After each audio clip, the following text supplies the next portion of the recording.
ఆ 9వ అధ్యాయంలో రాయబడినటువంటి ఆ 3 వచనాలను నేను మీకు జ్ఞాపకం చేస్తూ ఉన్నాను. ఈ 9వ అధ్యాయం ఆఖరి నుంచి మీరు మొదటి నుంచి మీరు చూసినట్లయితే దేవుడు తన బిడ్డల విషయంలో ఏ రీతిగా కనికరించేవాడై ఉన్నాడు, కోపగించేవాడై ఉన్నాడు, ఏ రీతిగా తన బిడ్డలను జ్ఞాపకం చేసుకునేవాడై ఉన్నాడు అనే విషయాలు ఆ మొదటి వచనం నుంచి మీకు కనబడతా ఉంటాయి. ఈరోజు మనం ధ్యానిస్తున్నటువంటి ఈ 9వ అధ్యాయంలో ఉన్నటువంటి ఆ 11, 12, 13 వచనాలు మీ జీవితానికి ఒక ఆశీర్వాదకరంగా ఇచ్చి ఈరోజు నేను మీకు దేవుని యొక్క సందేశాన్ని అందిస్తా ఉన్నాను. దేవుడు తన బిడ్డలను మర్చిపోయేవాడు కాడు. దేవుడు తన బిడ్డలను విడనాడువాడు కాడు.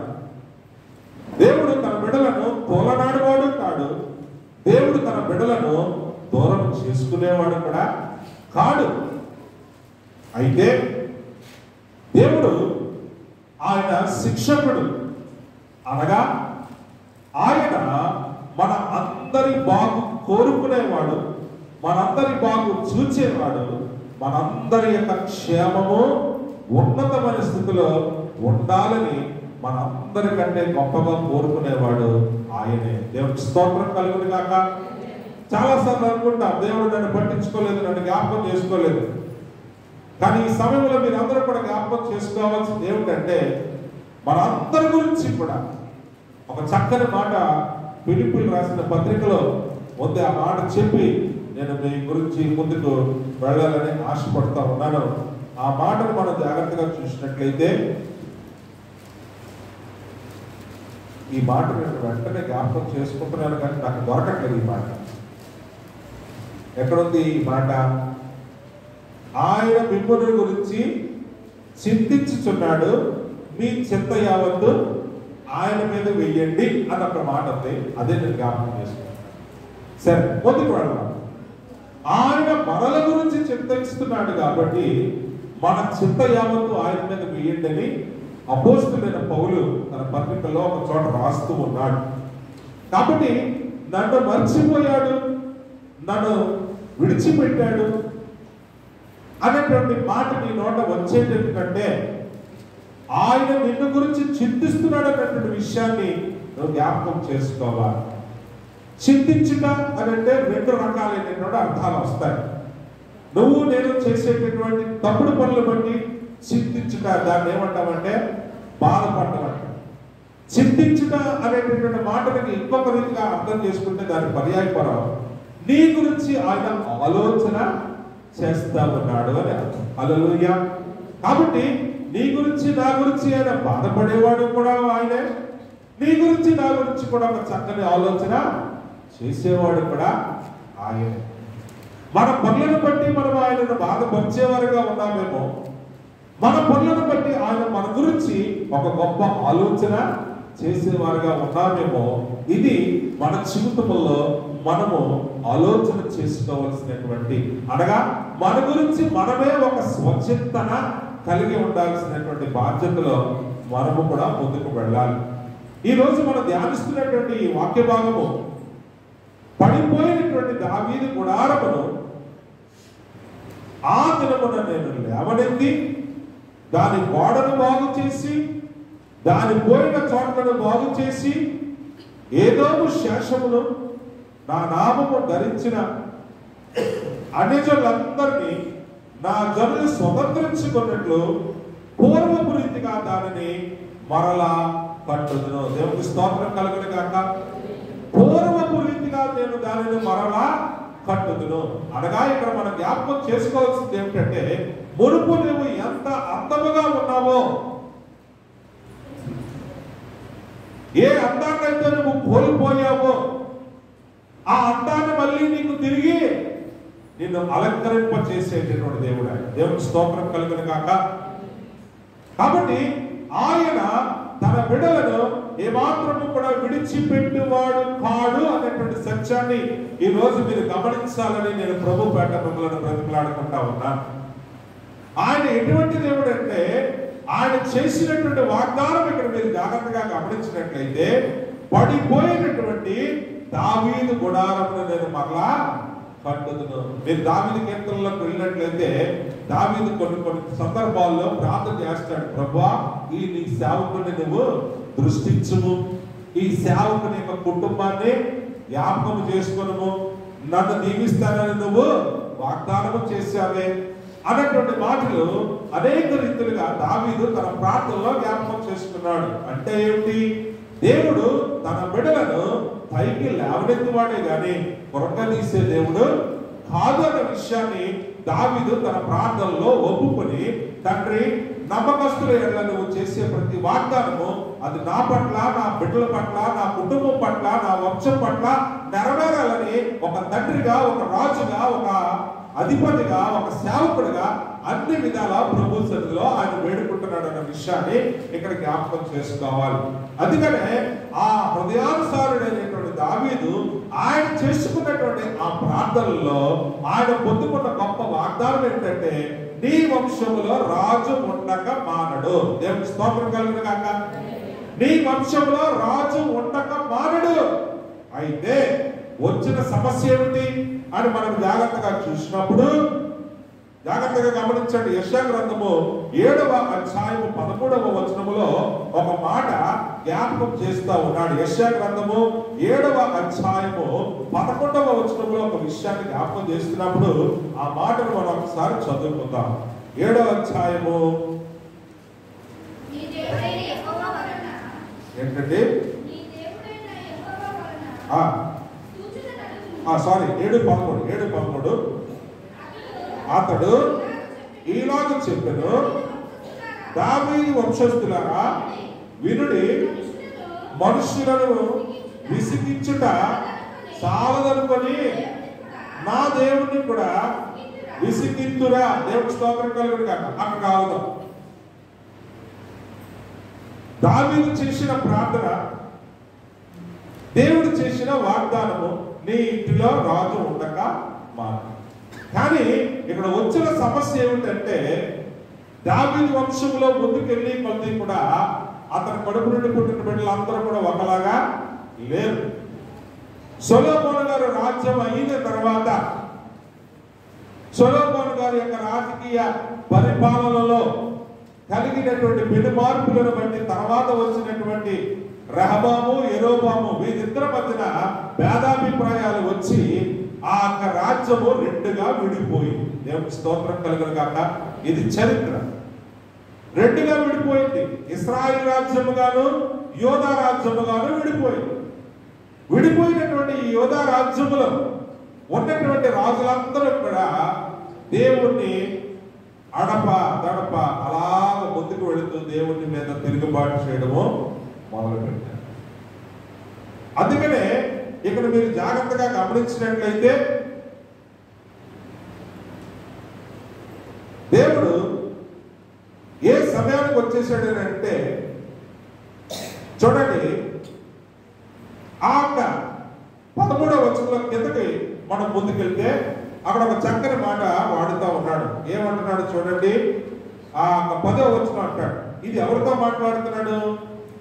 యెహోవా ఇంకను ఆహాజునకు సెలవిచ్చాను.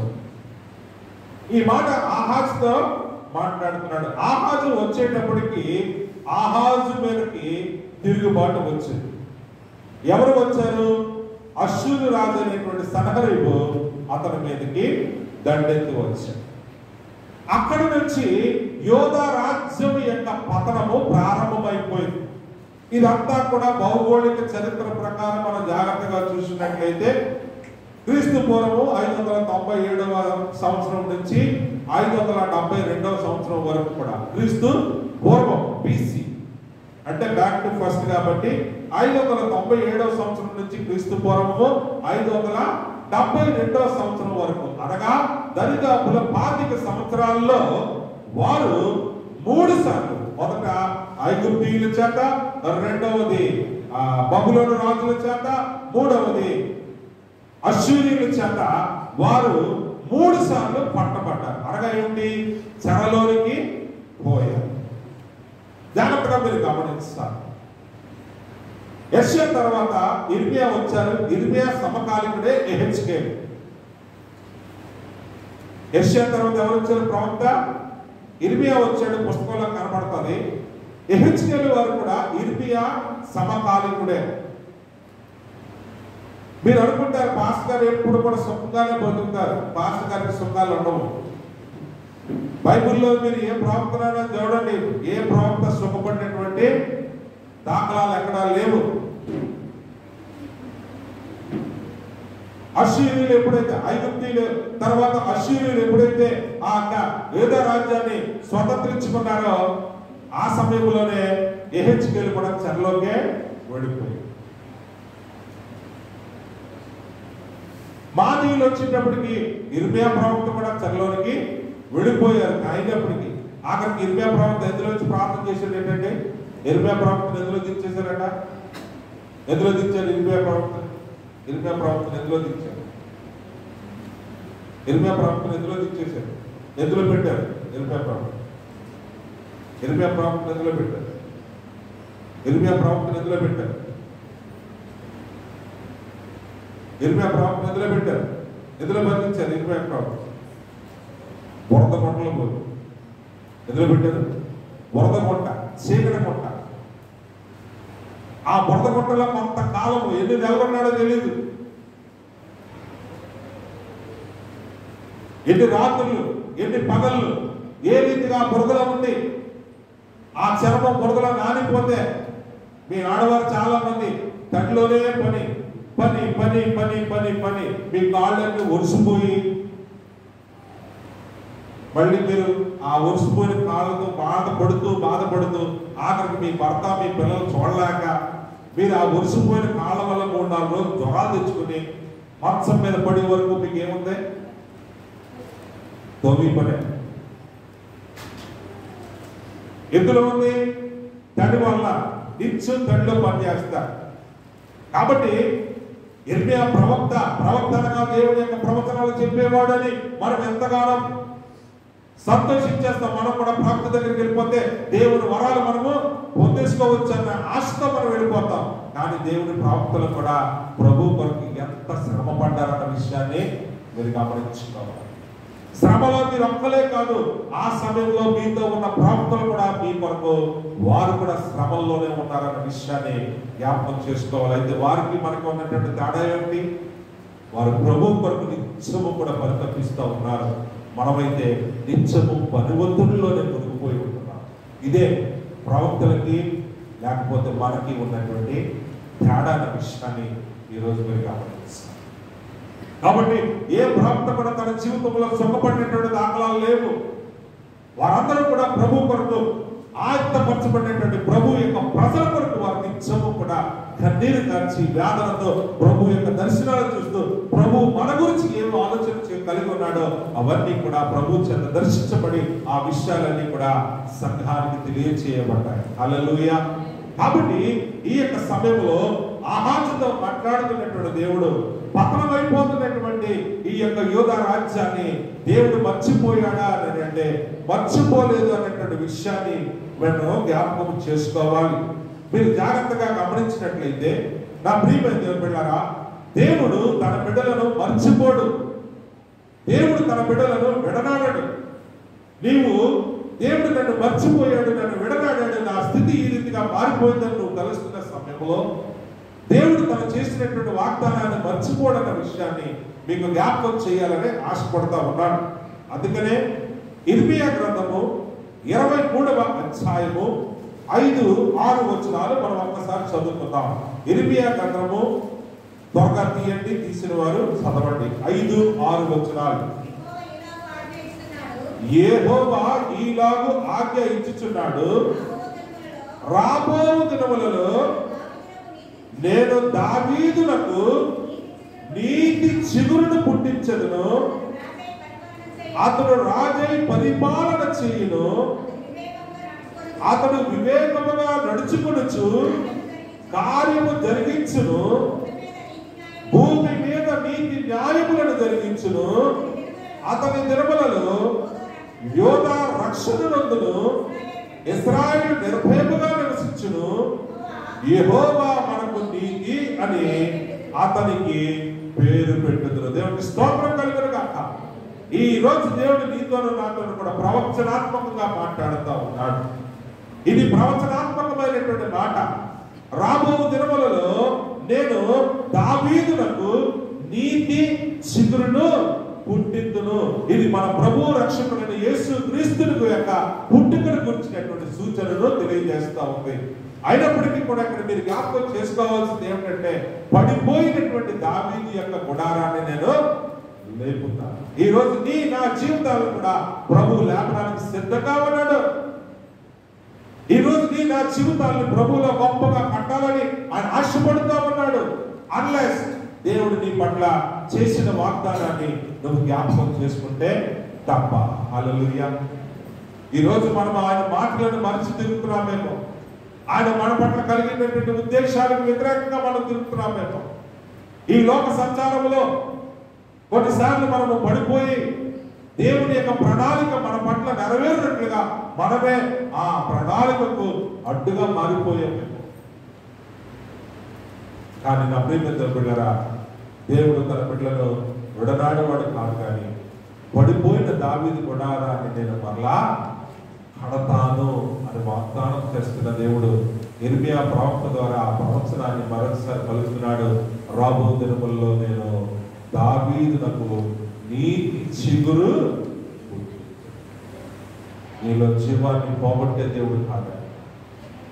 నీ జీవాన్ని ఆయన శాశ్వత జీవముగా మార్చేటటువంటి దేవుడు.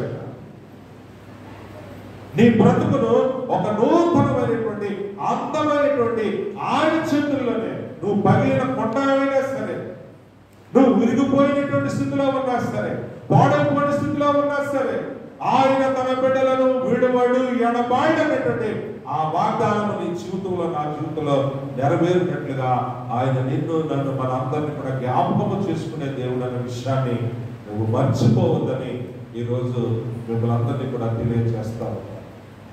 దేవుడు దావీదుతో చేసిన ప్రమాణాన్ని మర్చిపోలేదు. అందుకనే రాబో దినములలో నేను దావీదునకు నీతి చిగురు ఏం చేస్తాడంటే పుట్టిస్తాను, అతని ఇంట రాజు ఉండగా మానడు. అతడు రాజు అయి ఏమవుతుందండి, ఏం చేస్తాడంటే పరిపాలన చేయను. దేవునికి స్తోత్రం కలుగును కాక. ఈరోజు నీ ఇంట కూడా రాజు ఉండక మానడు అన్న విషయాన్ని ఈరోజు మీరు జ్ఞాపకం చేసుకోవాలి. నీ కుటుంబాన్ని ఒక రాజు కుటుంబంగా నేను మారుస్తానని అన్నాడు. ఆ రాజు కుటుంబం అంటే ఎటువంటి కుటుంబం అంటే అక్కడ చెప్పబడుతూ ఉంది కదా, అతను వివేకముగా నడుచుకోవచ్చు అనగా పగిలిపోయిన ఈ జీవితం ఎప్పుడైతే తిరిగి ఆయన చేతుల్లో కట్టబడుతూ ఉందో ఇక ఎన్నడూ కూడా అది పగిలిపోయేటట్టుగా ఆయన చేసే దేవుడు కాదు.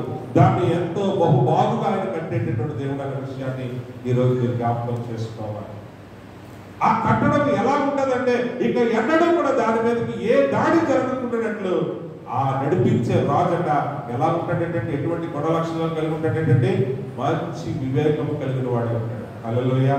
చాలా సార్లు పెద్దలు యవన బిడ్డలను చూసి దేవుడు నీకు మంచి బలవంతులను పెట్టిస్తాడ్రా, నీకు మంచి అంతగాన్ని ఇస్తాడ్రా, లేకపోతే మంచి యోగుడిని ఇస్తాడ్రా అని పెద్దలు ఆ యవన బిడ్డలను చూసి ఆ సంతోషంలోనో లేదా వారి గొప్ప వచ్చేసి చూసి పెద్దలు వారికి ఉన్న అనుభవంలో ఒక దీవెన వచనము ప్రకటిస్తూ ఉంటారు. హల్లెలూయా.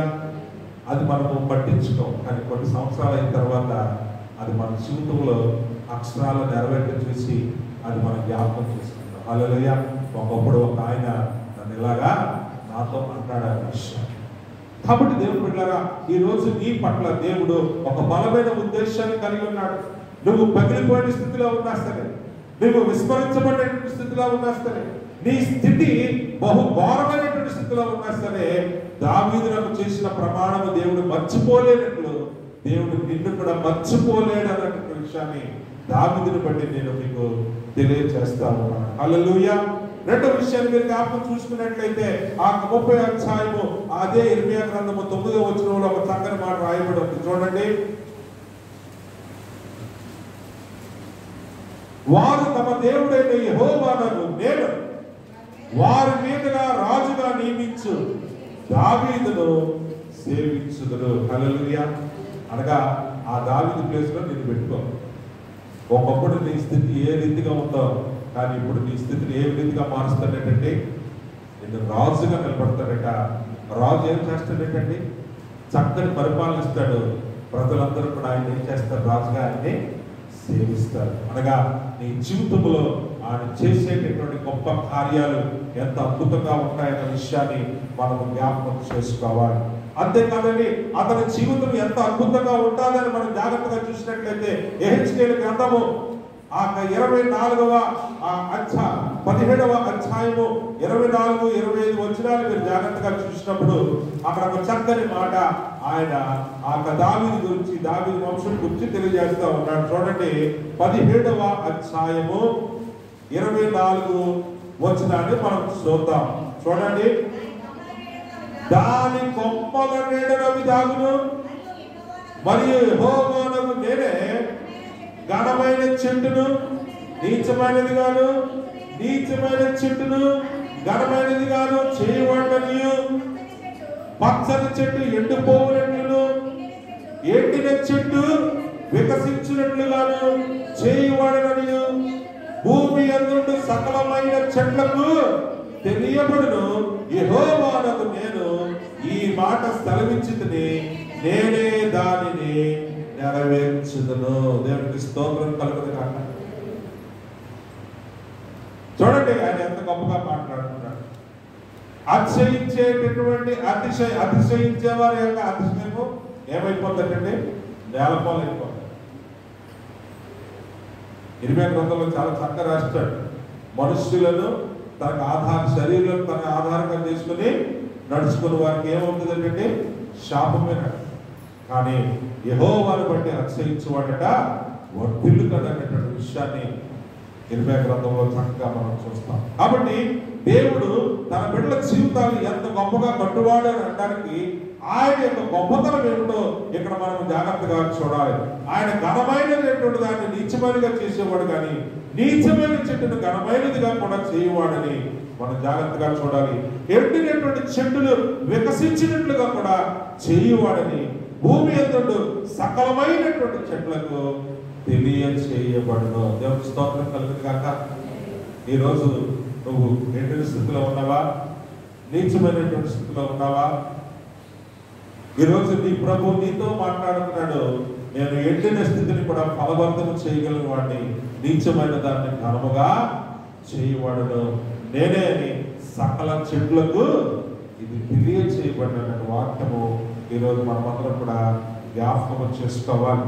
నా ప్రియ దేవుని బిడ్డలారా, ముందుకు మనము కొనసాగుతూ ఉన్నప్పుడు ఈ ప్రవచనం యొక్క నెరవేర్పును అపోస్తలుల కార్యముల్లో మరి జాగ్రత్తగా గమనించినట్లయితే పేతురు గారు జ్ఞాపకం చేసుకుంటూ ఆ 15వ అధ్యాయములో 15వ అధ్యాయములో 15 నుంచి 17 వచనాలు మీరు జాగ్రత్తగా చూసినట్లయితే అక్కడ ఎంత చక్కని మాటలు ఆయన మనకు తెలియజేస్తా ఉన్నాడు.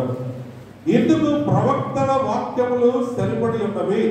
ఎట్లనగా, ఆ తరువాత నేను తిరిగి వచ్చేదను, మనుష్యులలో కడమవారును నా నామము ఎవరికి పెట్టబడినో ఆ సమస్తమైన అన్యజనులను ప్రభువును వెతుకున్నట్లు పడిపోయిన దావీదు గుడారమును తిరిగి కట్టెదను, దాని పాడైన వాటిని తిరిగి కట్టి దానిని నిలవబెట్టెదనని అనాది కాలము నుండి ఈ సంగతులను తెలియపరిచిన ప్రభువు సెలవించుచున్నాడని వ్రాయబడి ఉన్నది. దేవునికి స్తోత్రం కలుగును గాక. ఈ రోజు మనం చదువుకుంటున్న ఈ మాటలను జ్ఞాపకం చేసుకున్నట్లయితే ఆమోసు గ్రంథాన్ని అలాగే చక్కగా తెచ్చి పట్టుకోండి. కొన్ని విషయాలు అక్కడ మీకు తెలియజేస్తాను. దేవుడు పడిపోయినటువంటి దావీదు గుడారాన్ని ఎందుకు తిరిగి లేవనెత్తుటకు గొప్ప ప్రణాళిక కలిగి ఉన్నాడని మీరు జాగ్రత్తగా ఆలోచన చేసినట్లయితే ఆ దావీదు గుడారమును తిరిగి నిలబెట్టి అది అనేక మందికి నిరీక్షణ స్థలంగా ఉండునట్లుగా ఆయన దాన్ని మార్చి వేస్తా ఉన్నారు. హల్లెలూయా. మన జీవితాల్లో మనము నిరీక్షణ కోల్పోయిన వారుగా ఉండకూడదు. అందుకనే ఆ కింద వచనాన్ని మీకు తెలియచేయాలని నేను ఆశపడతా ఉన్నాను. ఏమని చెప్పబడింది ఆ 9వ అధ్యాయంలోనికి మనం ఒకసారి వెళ్ళినట్లయితే ఆ 9వ అధ్యాయంలో అక్కడ ఏమంటున్నాడు చూడండి, దాని గోడను బాగు చేసి దాని పోయిన చోట్లను బాగు చేసి, అక్కడ ఇంకో మాట వాడుతూ ఉన్నాడు, 2 మాటలు వాడాడు. ఏదోము శేషమును నా నామము ధరించిన అన్యజనులందరినీ నా జనులు స్వతంత్రించుకొనున్నట్టు. హల్లెలూయా. ఈ మాట మీరు జ్ఞాపకం చేసుకోవాలి. దావీదు గుడారమే తిరిగి కట్టబడకపోతే ప్రపంచానికి నిరీక్షణ లేదు. ఎందుకంటే ఇందాక మనం చదువుకున్న ఇర్మియా గ్రంథంలో ఉన్నటువంటి మాట, దావీదు చిగురు నుండి ఏం పడుతుందండి? నీతి చిగురు. అతడు రాజై పరిపాలన చేస్తాడు. ఆ పరిపాలన ఎలా ఉంటుందంటే గొప్ప వివేకముగా, న్యాయముగా, యథార్థముగా ఉంటుందట. సమస్త జనులు కూడా వారిని బట్టి ఆనందించి వారుగా ఉంటాడట. ఈ రోజు ఆ పడిపోయిన దావీదు గుడారాన్ని ఆయన ఎందుకు తిరిగి లేవనెత్తినట్టు ఇష్టపడుతూ ఉన్నాడంటే దాని యందు ఒక బలమైనటువంటి రహస్యం ఉంది. సమస్తము ఆయన చేసినటువంటి హస్తకృతములే కాబట్టి ఆయన ఏదోము శాశ్వతమును కూడా ఏం చేస్తున్నాడు ఏంటంటే రక్షించుకునేవాడు. హల్లెలూయా. ఈ ఏదోము గురించి ఎవరండి జాగ్రత్తగా మనం ఆలోచన చేస్తే ఆయన గురించి ఏం చెప్పబడింది అని మీరు జాగ్రత్తగా చూసినట్లయితే ఆదికాండంలోకి వెళ్దాం. ఆదికాండము 36వ అధ్యాయము 1వ వచనము. ఎవరు ఏదోము అని ఒకవేళ మీరు అనుకోవచ్చు. ఆ ఏదోముని గురించి కొన్ని మాటలు మీకు తెలియచేయాలని నేను ఆశపడుతూ ఉన్నాను. 36వ అధ్యాయం ఆదికాండము 1వ వచనము. అక్కడ ఒక మాట రాయబడి చదవండి, జాగ్రత్తగా గమనించండి. ఏదోము అను ఏశావు వంశావళి ఇదే. ఏదోము అను ఏశావు, ఏశావుతో మనకు పర్లేదు కదా ఎగరు. గర్భంలో దేవుడు యాకోబునే కదా ఎంచుకున్నాడు, ఏశావుని వదిలేసాడు కదా అని మనం అనుకుంటా ఉన్నాం. నా ప్రియమైన దేవుడు బిడ్డలారా, అలా అనుకుంటే ఈరోజు మనం కూడా వదిలివేయబడిన వారు. ఆయన కార్యాలు, ఆయన ఉద్దేశాలు మానవ తలుపులకు, ఊహలకు అందనటువంటివి. ఆ విషయాన్ని కూడా నేను మీకు తెలియజేస్తాను. ఏదోము అను ఏశావు వంశావళి ఇదే. అందుకనే ఆ 36వ అధ్యాయంలోకి మీరు 19వ వచనం నుంచి చూస్తే ఏదోము యొక్క కనినటువంటి కుమారులు ఆ ఏదోము వంశం గురించి మనము అక్కడ చూస్తున్నాం. అయితే ఏదోము అనగా ఏమిటి అని అంటే 25వ అధ్యాయంలో ఆ 30 వచనాన్ని మీరు ఒక్కసారి చూడవచ్చు. ఏదోము వంశావళి, ఏదోము అయినటువంటి ఏశావు వంశావళి చూసినప్పుడు ఎందుకు ఏదోము అన్నటువంటి పేరు ఎక్కడి నుంచి వచ్చిందట? 25వ అధ్యాయంలో పెడితే 30వ వచనంలో ఒక చక్కని మాట అక్కడ రాయబడి ఉంది. ఏమిటి చూడండి, నేను అలసి ఉన్నాను, ఆ ఎర్రగా ఉన్న దానిలో కొంచెము దయచేసి నాకు పెట్టుమని అడిగాను. అందుచేత అతని పేరు ఏదోము అనబడను. కిందన ఏదోము అని అనగా ఏమని కనబడిందట? ఎర్రని. హల్లెలూయా. అందుకని ప్రపంచంలో ఇన్ని రంగులు. హల్లెలూయా. రంగులు ఇన్ని రంగులుగా రావడానికి కారణం ఏంటంటే భౌగోళిక రీత్యా ఉష్ణోగ్రత ఎక్కువ ఉంటే ఒక రంగు, ఉష్ణోగ్రత తక్కువ ఉంటే ఒక రంగు, చలిగా ఉంటే ఒక రంగు, ఆఖరికి ఎరుపు రంగు వాళ్ళు కూడా ఉన్నారన్న విషయాన్ని మనం జ్ఞాపకం చేసుకోవాలి. అయితే ఇక్కడ ఏదోము శాసము అనగా ఏశావు యొక్క బిడ్డలను కూడా నేను రక్షిస్తాను అని అన్నట్టు అందులో నుంచి ఇంకో మాట కూడా ఆయన సెలవిస్తూ ఉన్నాడు. ఆమోసు గ్రంథము ఆ 9వ అధ్యాయము 11వ వచనం ఏమంటాడండి? ఏదోము శాసమును తర్వాత నా నామమును ధరించిన అన్యజనులందరినీ నా జనులు స్వతంత్రించుకొనున్నట్లు పూర్వపు రీతిగా వారిని దానిని మరలా కట్టుదురు. దేవుని స్తోత్రం కలుగును గాక. అపోస్తులైన పౌలు గారు ఎంతో గొప్పగా రాస్తాడు. ఆ యూదులు, ఆ దేవుని బిడ్డలు తమ కఠిన మనస్సు చేత ఈ రోజు ఆ సువార్త మనందరికీ కూడా అందించబడింది. వారు కఠినపరచబడి ఉండకపోతే ఈ సువార్త మనకు దొరికేది కాదు. ఆ రక్షణ వాడలో మనము ప్రవేశించి ఉండేవారు కాదని సువార్త పరమైనటువంటి చక్కని మాటను ఆయన రాస్తూ ఉన్నాడు. నా ప్రేమ దేవుడు, దేవుడు ఎవరి యొక్క నాశనాన్ని కోరుకునేటటువంటి దేవుడు. ఆయన ఎటువంటి దేవుడు అని మనం జాగ్రత్తగా చూసినప్పుడు నా ప్రేమ దేవుడులాగా ఆయన గురించి ఒక చక్కని మాట మనము చూస్తా ఉన్నాం. ఏమంటారు చూడండి, యెషయా గ్రంథము 9వ అధ్యాయము 1వ వచనాన్ని మీరు జ్ఞాపకం చేసుకోవాలని నేను కోరుతున్నాను. యెషయా గ్రంథము 9వ అధ్యాయము 1వ వచనంలో ఎంత చక్కని మాట ఆయన తెలియజేస్తా ఉన్నాడో చూడండి. ఆయనను వేదన పొందినటువంటి దేశము మీద మబ్బు ఏం నిలవలేదంటే, వేదన పొందిన దేశము మీద మబ్బు నిలవలేదు. మబ్బు ఏం చేస్తుంది? వెలుగును రానియకుండా అడుగుతుంది, వేడిని రానియకుండా అడుగుతుంది. దానివల్ల మొక్కకి సరైనటువంటి ఉష్ణోగ్రత, సరైన సూర్యరశ్మి రాకపోతే ఆ మొక్క చక్కగా వికసించలేదు, అది కృంగిపోతుంది, కృషించిపోతుంది. దానివల్ల నీరు కూడా సరిగ్గా దొరకనేటువంటి, లేకపోతే నీటిని కూడా సరిగ్గా వినియోగించుకోలేనటువంటి పరిస్థితుల్లో ఆ మొక్క యొక్క జీవితం ఎలా ఉంటుందో అలాగే మన జీవితాల్లో కూడా ఏం చేస్తున్నాడు ఏంటంటే, వేదన పొందినటువంటి దేశం మీద మబ్బు నిలవదు.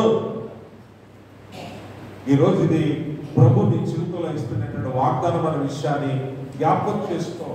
అందుకనే పూర్వకాలము ఆయన జెబూలూను దేశమును నఫ్తాలి దేశమును అవమానపరచను. అంత్యకాలమున ఆయన సముద్ర ప్రాంతమున అనగా యోర్దాను అందరిని అన్యజనుల గలిలయ ప్రదేశమును మహిమ గలదానిగా చేయించు ఉన్నాడు. దేవునికి స్తోత్రం కలుగును గాక.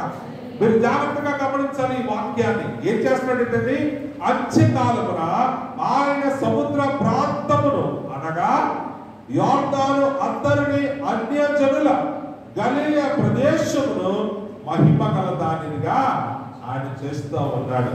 అసలు అన్యులతో దేవుడికి పనే ఉంది, అన్యులతో దేవుడికి పనే ఉంది.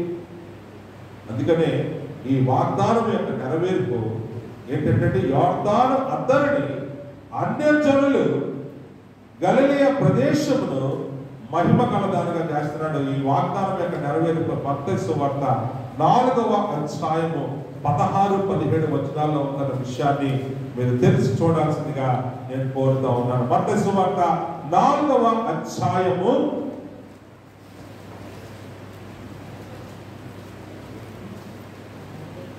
16-17 వచనాలు. ఆయన ఏమంటారు చూడండి, నజరేతు విడిచి జెబూలూను నఫ్తాలి అను దేశముల ప్రాంతములలో సముద్ర తీరమందలి కపెర్నహూమునకు వచ్చి కాపురముండెను. ఇది యేసు ప్రభు గురించి చెప్పబడుతున్న మాట. ఆయన ఏం చేసేటండి, నజరేయుడైన యేసు నామములో మనము అని ప్రార్థన చేస్తాం. అంటే ఆయన నజరేతు వాడు అని అర్థం. కానీ ప్రవచన రీత్యా ఏ దేశములైతే, ఏ ప్రదేశములైతే శపింపబడి ఉన్నవో, ఏ దేశములైతే విడిచిపెట్టబడి ఉన్నవో ఆ దేశములను, ఆ ప్రదేశములన్నింటినీ కూడా దేవుడు ఏం చేస్తున్నాడు ఏంటంటే, సంచరించి వాటిని దీవెనగా మార్చేస్తా ఉన్నాడు. దేవుని స్తోత్రం కలుగును గాక. కాబట్టి ప్రభు అయిన యేసు నజరేతును విడిచి జెబూలూను నఫ్తాలి దేశముల ప్రాంతములో సముద్ర తీరమందలి కపెర్నహూముకు వచ్చి కాపురముండెను. జెబూలూను దేశమును నఫ్తాలి దేశమును యోర్దానుకు ఆవలనున్న సముద్ర తీరమున అన్యజనులు నివసించు గలిలయు చీకటిలో కూర్చుండి ఉన్న ప్రజలను గొప్ప వెలుగు చూచిరి. మరణ ప్రదేశములోను మరణ ఛాయలోను కూర్చుండి ఉన్న వారికి వెలుగు ఉదయించను అని ప్రవక్త అయిన యెషయా ద్వారా పలకబడినది నెరవేరునట్లు ఇలాగు జరిగెను. దేవునికి స్తోత్రం కలుగును గాక. పాత జీవితానికి నెరవేర్పు ప్రవచనం. హల్లెలూయా. పాత దానిని దేవుడు ఏం చేశాడండి, కొత్త దానిగా మార్చేశాడు. అందుకని దేవుడు ప్రభు యేసుక్రీస్తుని అక్కడి నుంచి ఏమన్నారంటే గలిలయ వాడు అని. అందుకని మీరు ఒక చక్కని పాట ఏదో పాడతారు, గలిలయ తీరాన చిన్ననావా యేసయ్యా పరిశుద్ధనావా. ఆ నావలో నేను అన్నట్టుగా పాడతాం. కారణం ఏంటంటే దావీదు యొక్క గుడారాన్ని లేవనెత్తి నీతి చిగురు అనేటువంటి యేసు పుట్టి ఉండకపోతే ఈ రోజు దావీదు వంశములకే కాదు యావత్ ప్రపంచంలో ఉన్నటువంటి సకల భూ ప్రజలందరికీ కూడా ఆయన రక్షణ కలిగి ఉండనేరదు. దేవుని స్తోత్రం కలుగును గాక. కానీ ప్రభువే తన గొప్ప మనస్సును, తన గొప్ప ప్రేమను సర్వభూతులందరి మీద చాటించుకున్నాడు. దేవునికి స్తోత్రం కలుగును గాక. అందుకనే ఏశావు కుటుంబాన్ని విడిచిపెట్టలేదు. తగిలిపోయినటువంటి వారందరినీ కూడా ఏ బాబేలు గోపురం నుంచి నలుదిక్కులకు విస్తరించి వెళ్ళిపోయారు. ఏ తెల్ల రంగు, నల్ల రంగు, ఏ ఎర్ర రంగు, ఏ గోధుమ రంగు, చామన ఛాయ అని కూడా ఉంటాగా, ఏ రంగు వాడినైనా సరే దేవుడు శాశ్వతమైన ప్రేమతో నేను మిమ్మల్ని ప్రేమిస్తున్నాను కనుక విడువక మీ ఎడల నా కృపను కనపరుస్తున్నానని వాగ్దానం చేస్తున్నాడు. దేవుని స్తోత్రం కలుగునుగా. అటువంటి గొప్ప కృప ఈరోజు నీ మీద నా మీద దేవుడు కనపరిచి ఉన్నాడనే విషయాన్ని ఈరోజు మీరందరూ కూడా జ్ఞాపకం చేసుకున్నారు. పడిపోయిన దావీదు గుడారాన్ని దేవుడు నిలబెట్టి ఉండలేకపోతే ప్రపంచంలో ఏమి మనం పోగొట్టుకొని ఉండేవారమో మీరు ఒకసారి జ్ఞాపకం చేసుకోవాలని కోరుతున్నాను. కీర్తనకాండ 22వ అధ్యాయము 27వ వచనం నుంచి 30వ వచనాలు మీరు జాగ్రత్తగా చూసినట్లయితే, నేను ఎందుకు మీకు లేఖనాలు చూపిస్తున్నానంటే మీరు చూసి చదవడం వల్ల మీ మనసులో ఆయన పట్ల ఉన్నటువంటి ఉద్దేశాలన్నీ కూడా తేట తెల్లపరుస్తాయి. కాబట్టి వాక్యాన్ని పరిశీలించాలనే నేను మిమ్మల్ని కోరుకుంటా ఉన్నాను. కీర్తన గ్రంథము 22వ అధ్యాయము 27 నుంచి మనకు చూసినప్పుడు ఎంత చక్కని మాట అక్కడ తెలియజేస్తున్నాడో చూడండి. భూదిగంతముల నివాసులందరూ జ్ఞాపకము చేసుకొని యెహోవా తట్టు తిరిగిదరు. ఏంటి? దావీదు చిగురును చూసి. అన్యజనుల వంశస్థులందరూ నీ సన్నిధిని నమస్కారము చేసెదరు. రాజ్యము యెహోవాదే, అన్యజనులలో ఏలువాడు ఆయనే. భూమి మీద వర్ధిల్లుచున్న వారందరూ అన్నపానములు పుచ్చుకొనుచు నమస్కారము చేసెదరు. తమ ప్రాణము కాపాడుకొనలేక మట్టి పాలకు వారందరూ ఆయన సన్నిధిని. జాగ్రత్తగా గమనించండి, ఏమంటాడండి? తమ ప్రాణమును కాపాడుకొనలేక మట్టి పాలయ్యే వారందరూ కూడా ఏమైపోతారండి? చివరకు యేసు పాదాల దగ్గర చేరుకుంటారట. ఎందుకో తెలుసా? పడిపోయినటువంటి మా జీవితాలను, జీవములని మా బ్రతుకులను చిగురింప చేయవాడవు, లేవనెత్తి వాడవు, నీ అరచేతుల్లో దాన్ని గొప్పగా పట్టువాడవు నీవే యేసయ్యా అని సర్వలోకములో ఉన్నటువంటి వారందరూ కూడా ఆయన సన్నిధిని మోకరించెదరు. ఒక సంతతి వారు ఆయనను సేవించెదరు. రాబో తరమునకు ప్రభువుని గురించి వివరింతురు. వారు వచ్చి ఆయన దీన్ని చేసినని పుట్టబో ప్రజలకు తెలియచేతురు. ఆయన నీతిని వారు ప్రచురపడతారు. దేవుని స్తోత్రం కలుగును గాక.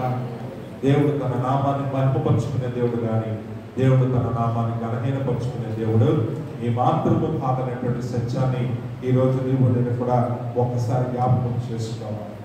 నిజమే, ఆయన ఏదోముని అసహించుకున్నాడు, మోయాబుల్ని శపించాడు. కానీ నా ప్రియమైన దేవుడారా, తన కనికరము ఎంత గొప్పది అన్నాడంటే, ఇదిగో మోషే ఎలాగైతే దేవుని హృదయాన్ని తన ప్రార్థన ద్వారా మార్చివేశాడో, దేవుడు తన హృదయాన్ని కూడా ఆ రీతిగా మార్చుకొని ఏదోము శాసమును ఇంకేమన్నాడండి? నా నామము ధరించిన అన్యజనులందరినీ కూడా నేనేం చేస్తానన్నాడండి? రక్షించుకుంటాను. హల్లెలూయా. దేవుడు తన బిడ్డలను తోలనాడే దేవుడు కాదు, తన బిడ్డలను త్రోసివేసే దేవుడు కాదు, కానీ దేవుడు తన బిడ్డలను మరలా కట్టుకునే దేవుడే, మరలా దాని యొక్క వైభవాన్ని పెంచే దేవుడే, దాని యొక్క వైభవము నిరంతరము నిలిచి ఉండినట్లు చేసే దేవుడే. ఆ ఆ దావీదు ప్లేస్లో ఈ రోజు నిన్ను నువ్వు నిలబెట్టుకోవాలని దేవుడు కోరుకుంటాను. హల్లెలూయా. నిజమే, దేవుని మీద అనేక మార్లు మనం తిరుగుబాటు చేసుకుంటాం. అనేక సార్లు మన శ్రమల్లో మనం చిక్కబడి, ఈ లోక మాయల్లో మనం చిక్కబడి, అపవాది చేత మోసగించబడి మనము దేవునికి దూరమైన స్థితిలో వెళ్ళిపోతున్నామేమో. కానీ దేవుడు అన్యాయస్తుడి కాడు, నిన్ను నన్ను పోగొట్టుకోడు. ఆయన నీకు న్యాయం చేసే దేవుడే తప్ప, నీ జీవితాన్ని గొప్పగా కట్టే దేవుడే తప్ప. అందుకని హెబ్రీయులకు రాసిన పత్రికలో అపోస్తలుడైన పౌలు గారు అంటారు, వాగ్దానం చేసిన వాడు నమ్మదగిన వాడే తప్ప ఆయన అపనమ్మకస్తుడు కాదు అనేటువంటి విషయాన్ని ఈరోజు మనమందరం కూడా జ్ఞాపకం చేసుకోవాలని నేను మిమ్మల్ని కోరుకుంటా ఉన్నాను. అందుకనే ఎలాగని బాగు చేస్తున్నాడు అని మనం జాగ్రత్తగా చూసినట్లయితే ఆ మత్తయి సువార్తలో ఆ 4వ అధ్యాయములో ఆ 16వ వచనములో ఆ ఆమోసు గ్రంథములో ఉన్నటువంటి ఆ ప్రవచనం యొక్క నెరవేర్పును ఏ రీతిగా ఇక్కడ జ్ఞాపకం చేసుకున్నాడో, ఏ రీతిగా దేవుడు తన కార్యాలను జరిగించి ఆ ప్రవచనం యొక్క నెరవేర్పును చేశాడు అన్న విషయాన్ని మచ్చుతొలకగా మత్తయి సువార్త 8వ అధ్యాయము 17వ వచనాన్ని మీరు ఒక్కసారి ధ్యానించినట్లయితే ఆ మాటలు మీకు తెలియజేస్తారు. దేవుడికి స్తోత్రం కలుగును గాక. ఏమంటున్నాడు చూడండి, 8వ అధ్యాయం మత్తయి సువార్త 7వ 17వ వచనము. ఆయన మాట వల్ల దయ్యములు వెళ్ళగొట్టి రోగులను స్వస్థపరచను, అందువల్ల ఆయనే మన బలహీనతలను వహించుకొని మన రోగములను భరించనని ప్రవక్త అయిన యెషయా ద్వారా చెప్పబడినటువంటిది నెరవేరును. దేవునికి స్తోత్రం కలుగును గాక. ఈరోజు ఆ పడిపోయిన దావీదు యొక్క గుడారం యొక్క పోగొట్టమన్నటువంటి ఆ మహిమను తిరిగి ఆయన కట్టి ఆ మహిమతో మనల్ని నింపునట్లుగా ఆ పడిపోయిన స్థితి అంతటిని కూడా ఆ దేవాది దేవుడు అనేటువంటి ఆ యేసుక్రీస్తు ప్రభువారు ఆ పడిపోయిన స్థితి అంతటిని కూడా ఎవరిగా తీసుకున్నాడండి? ఆ పడిపోయిన స్థితి అంటే ఏమిటంటే ఇక్కడ అన్నాడు కదా, మన బలహీనతలు. మన బలహీనతలన్నీ కూడా ఏమైపోయినట్టండి? ఆయనే మన బలహీనతలను తన మీద వహించుకొని మన రోగములను భరించి ఆయన మహిమను మనకిచ్చి ఆయన మనలను గొప్పగా నిలబెట్టుకున్నాడు. దేవుని స్తోత్రం కలుగును గాక. కాబట్టి ఈరోజు నీ జీవితము ఎప్పుడు ఒకలాగా ఉండిపోద్దని నువ్వెప్పుడు కూడా అనుకోవద్దు. ఒక చక్కని ప్రవచనాత్మకమైన మాట యెషయా గ్రంథము 61వ అధ్యాయము 4వ వచనాన్ని నేను తెలియజేసి నేను త్వరగా ముగించాలని ఆశపడుతూ ఉన్నాను. యెషయా గ్రంథము 61వ అధ్యాయము 4వ వచనములో యెషయా ప్రవక్త గారు ఒక చక్కని మాట యేసుక్రీస్తుని గురించినటువంటి ప్రవచన వాక్కుల్లో ఈ మాటను తెలియజేస్తున్నాడు. ఆయన వచ్చి ఏం చేస్తాడంటే చూడండి, 4వ వచనం అంటాడు 61 యెషయా, చాలా కాలము నుండి పాడుగానున్న స్థలములను వారు ఏం చేస్తారంటే కడతారు. నిజమే, పూసు పట్టినటువంటి బ్రతుకులు అయిపోతున్నాయి, వేటలు పట్టినటువంటి బ్రతుకులు అయిపోతున్నాయి, చీకటితో నిండిపోతుందేమో, వెలుగే మాత్రం మన జీవితాల్లో ప్రకాశించట్లేదేమో, సంతోషం లేదేమో. ఇదిగో ఆ 18 సంవత్సరాల చేత నడుము ఒగ్గిపోయింది. ఆ ఒగ్గిపోయిన స్థితి ఏంటంటే ఒక దురాత్మ పట్టి ఎన్ని సంవత్సరాలండి? 18 సంవత్సరాలు నడుము ఒగ్గే, కానీ ఆమె నిరీక్షణ మాత్రం సామలేదు. ప్రభు సన్నిధిలో కనపడుతూ ప్రభు నా పాపమును క్షమించు. యేసు ప్రభు వచ్చాడు ఆ సమాజ మందిరం దగ్గర, ఆమెను చూసి ఆమెను పిలిచి ఆమెను ముట్టి లేచి నిలవబడ్డాడు. హల్లెలూయా.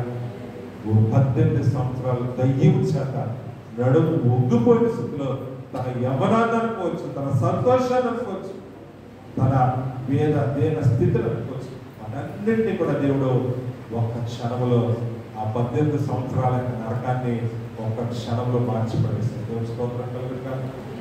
అందుకనే చాలా కాలం పాడుగా ఉన్నటువంటి స్థలములను వారు ఏం చేస్తారంటే తిరిగి కడతారట. పూర్వమున పాడైన స్థలములను కట్టుదురు, పాడైన పట్టణములను నూతనముగా స్థాపించుదురు, తరతరముల నుండి శిథిలమై ఉన్న పురములను బాగు చేయుదురు, అన్నిలు నిలవబడి మీ మందలను మేపెదరు. ఎదురు దేవునికి స్తోత్రం కలుగును గాక. ఈరోజు మన బ్రతుకులను ఆ రీతిగా కట్టడానికి ఆయన ఎప్పుడు కూడా శ్రద్ధగా ఉన్నాడు. ఎందుకో తెలుసా? నిన్ను బట్టే అన్యజనుల మధ్య తన నామాన్ని మహిమపరుచుకునేవాడు. అందుకని తన ప్రాణమును కాపాడుకోలేక మట్టిపాలయ్యే వారందరూ కూడా నిన్ను చూసి నీవు మోకరించి ప్రార్థిస్తున్న ఆ దేవుడి దగ్గరికి వారు కూడా వచ్చి ఏం చేస్తారు? మేము కూడా నీతో కలిసి ప్రార్థిస్తాము, మనకు రక్షణ కొరకుమైన యెహోవాను బట్టి మనము స్తుతిగానం చేదుమని అన్నట్టుగా పడిపోయిన దావీదు కుమారుడు లేవనెత్తడం ద్వారా దావీదు వంశాన్నే కాదు, దేవుడు ఏదో శాశ్వత కాపాడాడు. అన్యజనులందరినీ నా నామమును భరించి ఉన్న అన్యజనులందరినీ కాపాడాడు. ఆ జనులను స్వతంత్రించుకున్నట్లు నేను దావీదు వంశాన్ని గొప్ప చేస్తానని ఆయన భాష చేశాడు. ఈరోజు నీ జీవితాన్ని కూడా నీ కుటుంబాన్ని కూడా ఆ రీతిగా ఆయన గొప్పగా కట్టి నిన్ను బట్టి అనేక మంది దీవించబడినట్లు ఆయన నిన్ను ఒక ఎత్తైన స్థలంలో ఎత్తైన పాటగా ఆయన నిలబడడానికి సిద్ధంగా ఉన్నాడు. నమ్మిన దేవుళ్ళారా, ఒకవేళ మన స్థితి ఏ ఇబ్బందికరమైన పరిస్థితిలో ఉన్నా మరలా కడతానని ఆయన వాగ్దానం చేస్తున్నాడు. అయితే మనం ఆలస్యం చేయకుండా ఆ వాగ్దానం మన జీవితంలో నెరవేరాలని మనం కోరుకున్నట్లయితే ఏమాత్రం కూడా ఆలోచించకుండానే దేవుని చేత మనము మరలా కట్టబడి పోగొట్టుకున్నటువంటి ఆ మహిమను మరలా పొందుకుని అనేక మందికి మనం వెలిగించే వారిగా ఉంటామన్న విషయాన్ని ఈ సమయంలో జ్ఞాపకం చేస్తూ, దేవుడు తను చేసిన వాగ్దానం ఎన్నటికీ మర్చిపోడు. ఈరోజు నన్ను మర్చిపోయావయ్యా నువ్వు అని ఒకవేళ అనుకుంటే, లేదు, ఆయన నీ గురించి చింతిస్తున్నాడు. నీ చింత యావత్తు ఆయన మీద వేయమనే ఆయన కోరుకుంటున్నాడు. పడిపోయిన దావీదు కుమారుడు గుడారాన్ని నేను తిరిగి కడతానని వాగ్దానం చేసిన దేవుడు ఈరోజు నీతో కూడా వాగ్దానం చేస్తున్నాడు అనే విషయాన్ని జ్ఞాపకం చేసుకుందాం. అటువంటి గొప్ప దేవుడు మనందరికీ కూడా అనుగ్రహించునుగాక.